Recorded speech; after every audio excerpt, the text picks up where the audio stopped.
Taiwan జలసంధి వద్ద మరోసారి చైనా కవ్వింపు చర్యలకు పాల్పడుతోంది. చైనా తన సైనిక విమానాలు, నౌకలు మోహరించి కవ్వింపు చర్యలకు దిగింది. గడిచిన 24 గంటల్లో తమ ద్వీపం చుట్టూ 26 చైనా సైనిక విమానాలు, 7 నౌకలు సంచరించినట్లు తైవాన్ రక్షణ మంత్రిత్వ శాఖ వెల్లడించింది.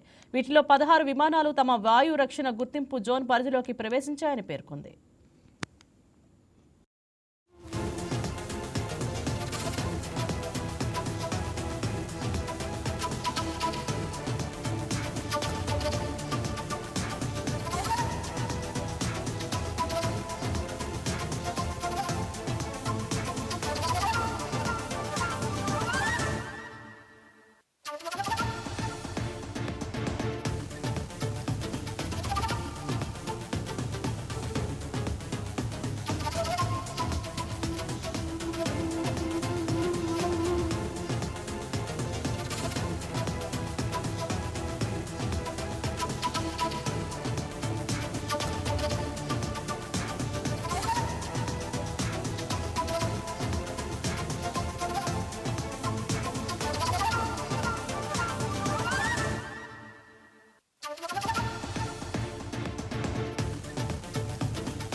ఫిబ్రవరి చివరి వారం నుంచి మార్చి మొదటి వారం వరకు తైవాన్ సమీపంలో చైనా సైనిక విమానాల కదలికలు నిలిచిపోయాయి.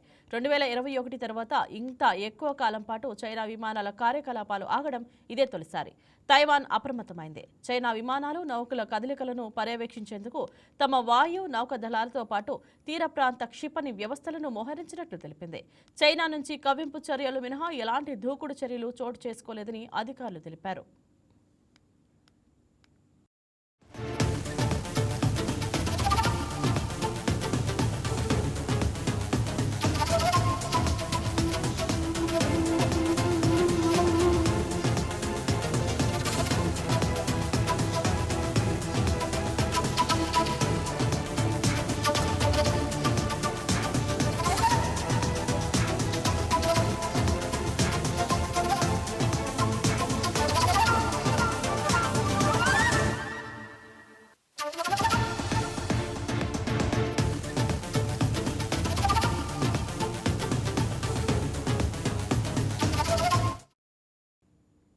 ఇటీవలి సంవత్సరాలలో తైవాన్పై ఒత్తిడి పెంచే గ్రే జోన్ తంత్రంలో భాగంగా చైనా దాదాపు ప్రతిరోజు తమ గగనతలంలోకి విమానాలు పంపుతుంది. రాజకీయంగా కీలకమైన సంఘటనల సమయంలో ఈ కార్యకలాపాల తీవ్రత మారుతూ ఉంటుంది. తమ నుంచి విడిపోయిన భూభాగంగా తైవాన్ను పరిగణించే చైనా అవసరమైతే బలవంతంగానైనా విలీనం చేసుకుంటామని హెచ్చరిస్తోంది.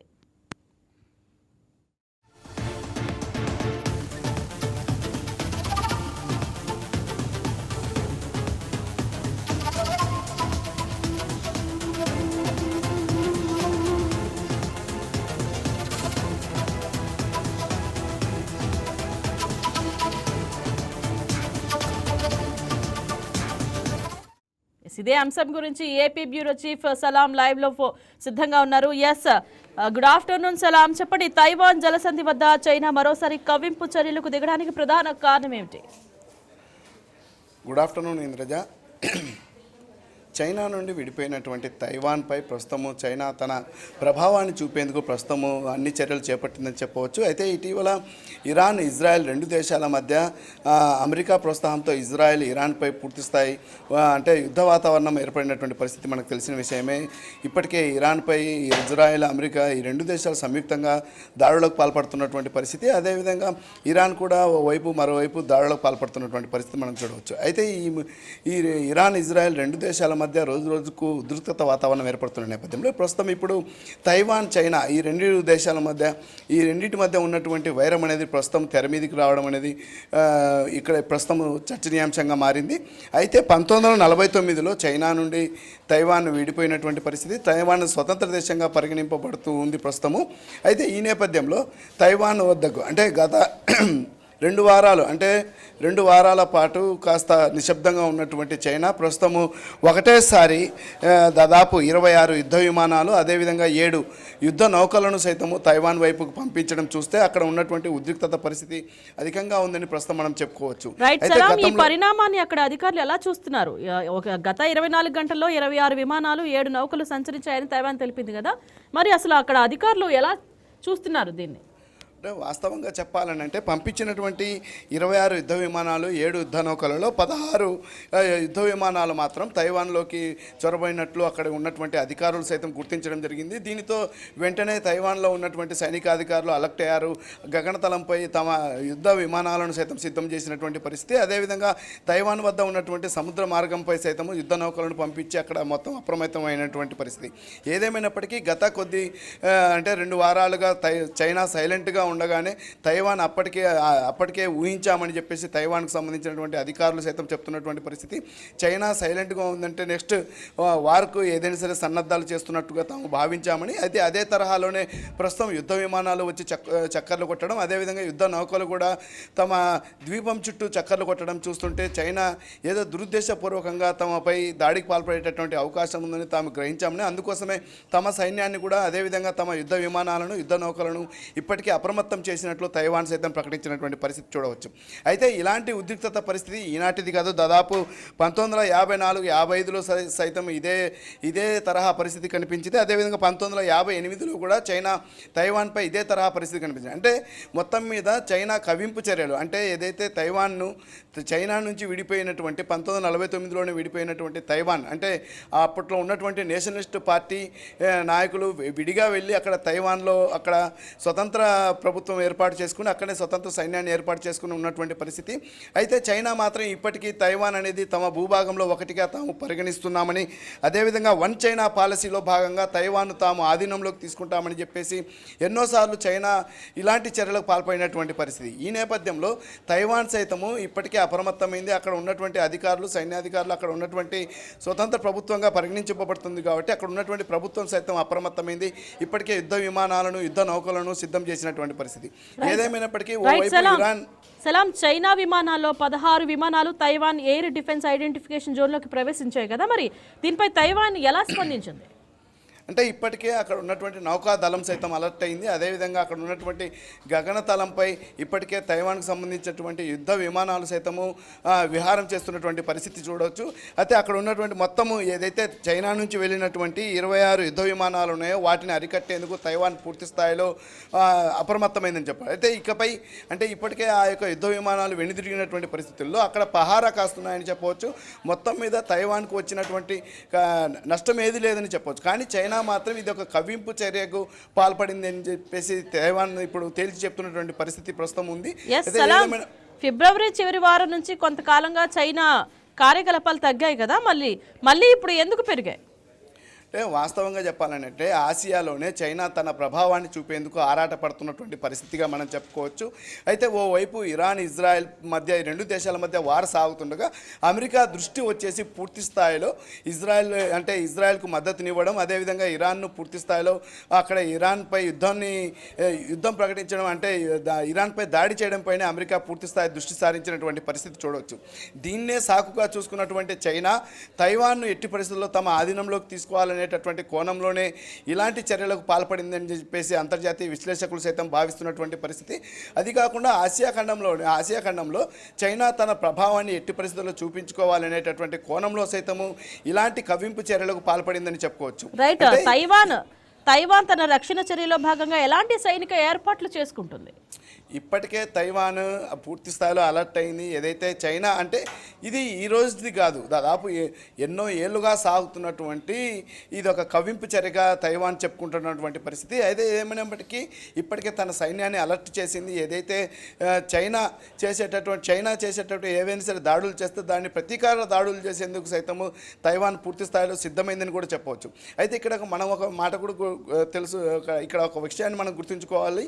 ఏమిటంటే ఇక్కడ అమెరికా ఇజ్రాయెల్కు మద్దతునిస్తూ ఇరాన్పై దాడికి పాల్పడుతున్నటువంటి విషయం తెలిసింది. అదే అమెరికా పరోక్షంగా అంటే ఇప్పటికీ పరోక్షంగా తైవాన్కు మద్దతు పలుకుతున్నట్లు కూడా మనకు అందుతున్నటువంటి సమాచారం. అంటే ఎప్పటి నుంచో చైనాకు వ్యతిరేకంగా ఉన్నటువంటి అమెరికా తైవాన్కు వైపు మద్దతు పలుకుతున్నట్లు అందుతున్నటువంటి సమాచారం. ఈ నేపథ్యంలోనే ఏదైతే అమెరికా పూర్తి దృష్టి వచ్చేసి ప్రస్తుతం ఇరాన్పై పడింది కాబట్టి ఇదే అంశాన్ని ప్రస్తుతం పరిగణలోకి తీసుకొని చైనా తైవాన్పై ఇలాంటి కవింపు చర్యలకు పాల్పడి ఉండవచ్చని అంతర్జాతీయ విశ్లేషకులు భావిస్తున్నారు.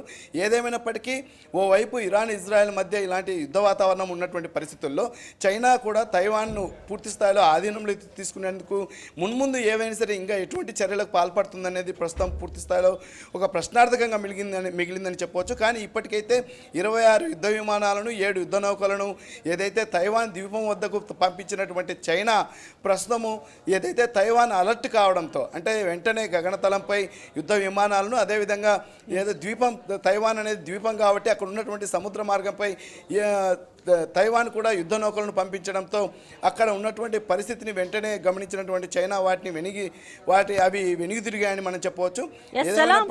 సలాం, చైనా చేపడుతున్న గ్రే జోన్ తంత్రం అంటే ఏమిటి? దాని ప్రభావం ఎంతవరకు ఉంటుంది? వాస్తవంగా చెప్పాలంటే చైనా చేపడుతున్నటువంటి గ్రే జోన్ తంత్రం అనేది వాస్తవంగా తైవాన్ను ఎట్టి పరిస్థితుల్లో అంటే తైవాన్ అనేది తమ భూభాగంలో ఒక భాగంగా ఇప్పటికీ చైనా పరిగణిస్తున్నటువంటి పరిస్థితి. అంటే ఎట్టి పరిస్థితుల్లో తైవాన్ను తమ ఆధీనంలోకి తీసుకోవాలనేటటువంటి కోణం. దీనికి ప్రధానంగా ఇంకొక కారణం కూడా మనం చెప్పుకోవచ్చు. అంటే ఇరాన్ అంటే ఇరాన్ పరిధిలో ఉన్నటువంటి హార్మోజ్ జలసంధి ఏదైతే ముడి చమురు రవాణాకు ఏదైతే ప్రధాన మార్గంగా ఏదైతే పరిగణింపబడుతుందో అదేవిధంగా తైవాన్ పరిధిలో ఉన్నటువంటి సముద్ర మార్గం కూడా వాణిజ్యపరంగా ప్రధాన మార్గంగా మనం చెప్పుకోవచ్చు. అంటే అక్కడ తయారయ్యేటటువంటి మొబైల్ ఫోన్స్ కానివ్వండి, అదేవిధంగా అక్కడ ఉన్నటువంటి చిప్స్ అంటే మొబైల్ చిప్స్ కానివ్వండి, smart chips, semi conductor chips, ఇవి తయారీలో తైవాన్ ఎప్పుడు ముందంజలో ఉంటుంది. అంటే తైవాన్ దగ్గర ఉన్నటువంటి తైవాన్ సముద్ర మార్గం నుండి అన్ని దేశాలకు అంటే ఆసియాలో ఉన్నటువంటి అన్ని దేశాలకు అదే మార్గం గుండా ఈ మొబైల్ ఫోన్లు, ఎలక్ట్రానిక్ పరికరాలు ఇవన్నీ రక్షణ వ్యవస్థకు సంబంధించినటువంటి అన్నీ ఆ సముద్ర మార్గం నుండే వెళ్తుంటాయి.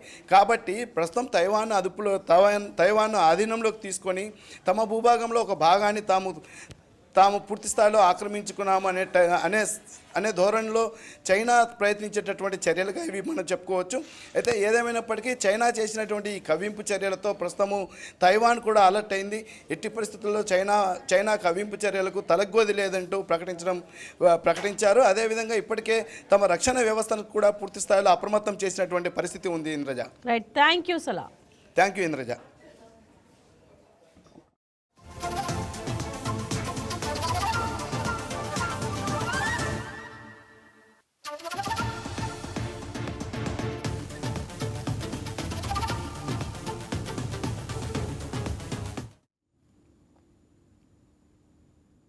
Please subscribe to YK TV Network. Please subscribe to YK TV. Please watch YK News. Don't forget to subscribe YK News channel.